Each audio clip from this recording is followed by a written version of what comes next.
Welcome to JH. In this guide, we'll show you how to add a Zoom profile photo that displays whenever your video is disabled. Follow these simple steps to get started.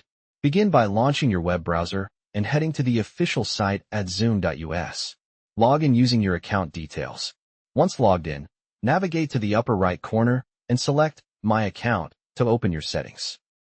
On the account dashboard, look at the sidebar on the left and click Profile. This area allows you to modify your personal information and image.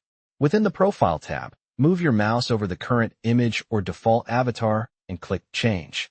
Next, choose Upload Image to browse your computer for a photo.